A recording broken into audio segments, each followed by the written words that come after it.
Professeur Didier Raoult, professeur Philippe Colson, où en êtes-vous concernant vos recherches sur le variant issu de Vison en France?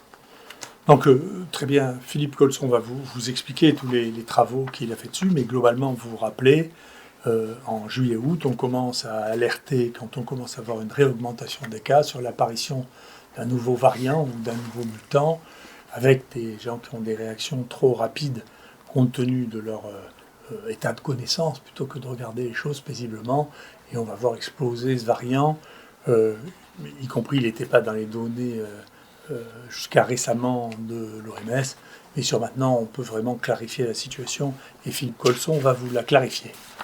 Voilà, donc effectivement, en l'été dernier, donc on a vu apparaître un certain nombre de variants, notamment celui qui est devenu prédominant donc dans la région de Marseille à partir d'août 2020 et qui est resté le variant prédominant chez nous jusqu'à à peu près février-mars 2021. Donc ce variant, il avait un grand nombre de mutations par rapport aux autres virus qui avaient été décrits, et donc il a augmenté de façon spectaculaire à partir d'août, et donc on a eu un nombre de cas extrêmement important, de plusieurs milliers de cas avec plusieurs milliers de génomes qui ont été obtenus pour ce variant Marseille 4.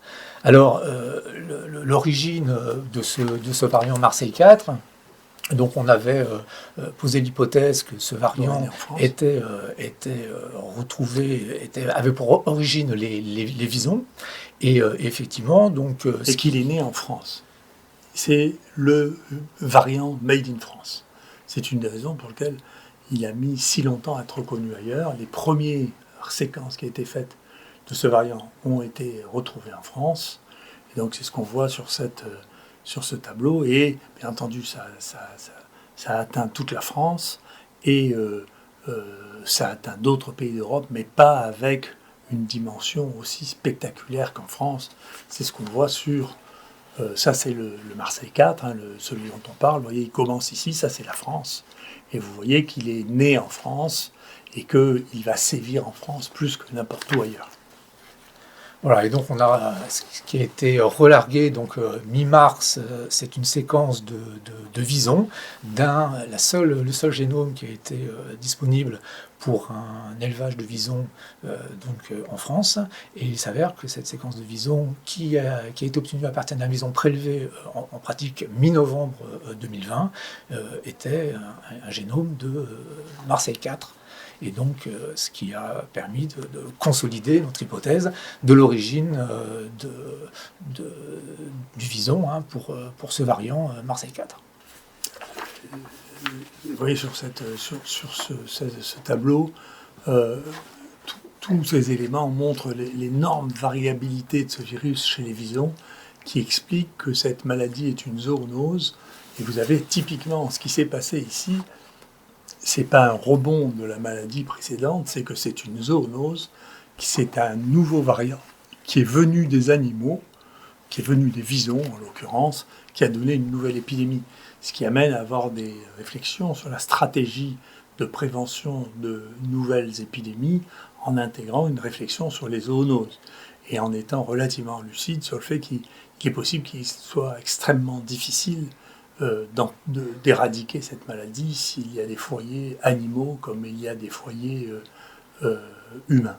Donc cet élément-là est un élément qui est très important, et puis il vient d'être maintenant sanctuarisé, si on dit, c'est-à-dire que tout le monde finit par être d'accord avec nous comme ça arrive un an après, c'est-à-dire que effectivement dans cet article de Nature Medicine, voilà, oui, sont cités effectivement donc les relations entre le vison et l'humain, avec des transmissions de SARS-CoV-2 de l'humain au vison et du vison à l'humain, et donc avec deux travaux qui sont cités, ceux publiés en Hollande, et puis également ceux relatifs à l'article sur le Marseille 4 que l'on a publié récemment et qui reprenait cette hypothèse de l'origine du Marseille 4 en France et à partir du vison.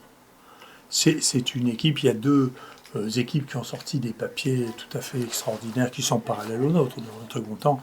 D'une part, l'équipe de Rotterdam, de l'Institut de virologie à Rotterdam, qui a été monté par Osterhaus et actuellement qui est dirigé par Fouchier et Marion Koopmans, et d'autre part par l'équipe de Kounine, qui est le meilleur biostatisticien, analyseur de virus sur ces différents variants. Donc on est assez conforté dans l'idée que très bien, ce qu'on avait signalé extrêmement tôt, puis publié, puisque ce papier est publié, maintenant on a mis online le papier sur tous les variants et les vagues que nous avons eues, eh bien les différents poussées épidémiques ont été liées à de l'importation ou, pour celui qui a été fait en France, il a été fait par les visons.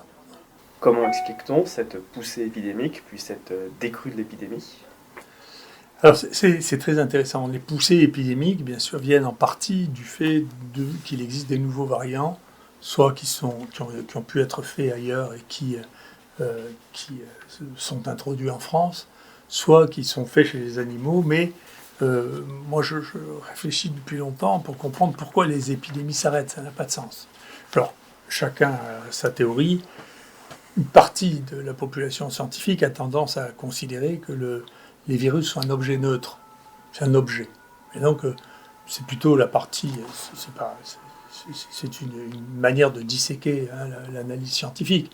Donc, les immunologistes sont plus à penser que le virus est quelque chose de stable, et que donc c'est la réponse immunitaire qui détermine les choses, et en particulier que l'épidémie est modulée par l'état d'immunité de la population. Ce dont je ne suis pas sûr. Il y en a d'autres, les épidémiologistes, qui pensent aussi que les virus, c'est univoque. Et donc, c'est comme ça qu'on vous définit le R0, c'est-à-dire la transmissibilité d'un virus qui est lié à un virus ou un variant. Et je crois que ça n'est pas vrai non plus. C'est-à-dire, je pense que tous les virus, même parmi les mêmes variants, sont très différents. Et je le prouve. C'est-à-dire, sur cette image, puis je vous en montrerai d'autres, vous voyez, ça c'est le Marseille 4, c'est le Made in France. Alors, sur celui-là, on a tout, parce qu'on a le tout premier. Il a été fait ici. Donc, on a toutes les données. Est-ce que l'Indien ou l'Anglais, on a du retard, parce qu'ils ont été importés relativement tardivement. Je vous montre un exemple. Et donc là, ce que vous voyez, c'est pourquoi ça s'éteint, le Marseille 4, et pourquoi il y a deux bosses. Bien, il y a deux bosses parce qu'il y a un variant ici, un sous-variant. Donc il y a deux sous-variants épidémiques, 3 peut-être avec ce groupe-là. Vous voyez, plus il y a de barres, plus il y a eu de virus séquencés qui sont un reflet du nombre de cas qu'on a eu. Donc vous voyez, là, il y en a plein, et tous les points jaunes que vous voyez, c'est des mutations. Les virus ARN, ne croyez pas si on vous dit qu'ils ne mutent pas, c'est leur métier de muter. Ils passent leur vie à muter. Tout le temps, et tous. D'accord ? Et ce que nous, on pense à ce stade-là, c'est qu'il y a une corrélation, puis je vous montrerai d'autres exemples, entre le nombre de mutations et la baisse de l'infectivité et de la gravité. C'est-à-dire, au fur et à mesure qu'il y a de plus en plus de mutations, le virus est moins suradapté à sa cible, il ne peut pas s'empêcher de faire des mutations. Il fait des mutations tout le temps, une toutes les 2 semaines en moyenne pour ces virus-là.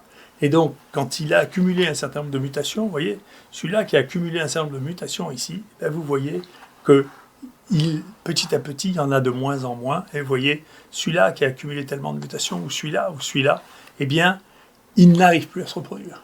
Donc le nombre, la capacité de reproduction est liée au nombre de mutations qui sont apparues chez ce virus. Et vous voyez d'ailleurs, c'est ce que vous disiez, Colson, ici en plein milieu, là, vous avez la séquence quand elle a été relarguée, vous voyez, de novembre, la séquence du vison. Ouais, bien au milieu de ça. Donc c'est bien le vison et ça c'est bien le virus Made in France. Et si vous regardez d'autres exemples, par exemple, ça c'est un exemple qu'on comprend à peine maintenant, hein, c'est pourquoi le Marseille 1 ne s'est pas implanté ici quand il est arrivé à peu près au même moment. Pourquoi ? Parce qu'il était en fin d'histoire. Et donc vous voyez, le Marseille 1, il y a une diversité déjà, vous voyez, il est déjà très, il n'est plus du tout homogène. Il est en fin d'histoire, il a eu une très longue évolution qui a commencé en Afrique subsaharienne et qui s'est développé beaucoup au Maghreb. Il est arrivé, vous voyez, quand il en est là, il en est au moment où on est ici. Donc il n'a plus la capacité de se développer. Et donc il n'a pas été contagieux comme un virus au début de son histoire. Il est venu ici s'éteindre. Et il s'est arrêté, il n'a pas dépassé le périmètre marseillais. Et ça a duré 1 mois, il y a une centaine de cas, il a disparu parce que c'était la fin de son histoire. Et donc vous dites, mais vous racontez ça, mais est-ce que c'est par manque de connaissances? Après, on a fait la bibliographie quand on a eu ça, mais vous voyez, par exemple, sur H1N1, qui était une histoire extraordinaire, qui était la grippe espagnole, puis l'épidémie de 2008, vous voyez, eh bien, ils disent c'est pareil. En réalité, l'accumulation des mutations dont finit par entraîner une baisse de la gravité et une baisse de la transmissibilité. D'accord ? Et vous voyez, là, vous voyez l'accumulation des mutations au fur et à mesure, c'est la même chose que vous voyez là, et la dispersion à la fin, quand il y a trop de mutations, ça ne transmet plus. Et donc, il y a plein de points ici qui prouvent qu'il est encore très transmissible, et puis à la fin, il n'y a plus que quelques points, parce que quand il a accumulé tout ce nombre de mutations, il n'arrive plus à se développer. Vous voyez, vous pouvez faire la même chose en suivant. On a fait une centaine de génomes de rougeole pour essayer de comprendre ce qui se passait avec la rougeole. Et vous voyez, c'est pareil. Il y a une dispersion à partir de la racine unique, qui est celle qui est utilisée par les vaccins. Et donc, il est possible que parmi tous ces variants qui arrivent maintenant, qui sont partis du vaccin, eh bien, il arrive qu'il est possible qu'un certain nombre d'entre elles deviennent des virus résistants au vaccin. Vous voyez, par exemple, Ebola, c'est un mystère. Pourquoi Ebola ne s'implante jamais quand ça fait chez les hommes ? Eh bien, vous voyez, regardez la dernière épidémie d'Ebola, la vitesse à laquelle les mutations s'accumulent et se dispersent. Et donc, vous n'avez plus un virus Ebola, vous avez plein de souches qui, en réalité, sont très différentes. Et donc, la capacité de ces souches à s'implanter est extrêmement faible. C'est la raison pour laquelle ça s'arrête. Vous voyez aussi, voilà, pourquoi un virus qui s'appelle le virus pieds-mains-bouche a disparu, vous voyez. Et là, c'est dans les épidémies de virus pieds-mains-bouche. Vous voyez, au fur et à mesure que les mutations s'accumulent, et ça, c'est le nombre de mutations au fur et à mesure du temps, eh bien, à chaque fois, à la fin, le virus disparaît parce qu'il y a eu trop de mutations qui se sont accumulées et que c'est comme ça que, finalement, les choses se passent, c'est-à-dire que les virus ARN qui continuent, chaque lignage qui continue à se propager, finit par accumuler tellement de mutations que la maladie disparaît. Et donc, que va-t-il se passer pour le coronavirus ? On a deux choses qui nous paraissent intéressantes. La première, c'est celle-là. Ça, c'est tiré de toutes les séquences du monde. Et on voit ici, vous voyez, comment ça s'est arrêté. Le bleu, là, c'est l'anglais. Comment ça s'est arrêté ? Ça s'est arrêté par la dispersion. On voit la raison pour laquelle ça commence à diminuer très très sérieusement les Indiens. Et donc, c'est par la dispersion, là aussi. Je crois plus à l'effet de la dispersion qu'à l'effet vaccinal. C'est l'évolution naturelle des virus ARN, c'est de disparaître. La spéciation, ça amène toujours à la disparition. C'est la nature qui est comme ça, au fur et à mesure, ceci disparaît.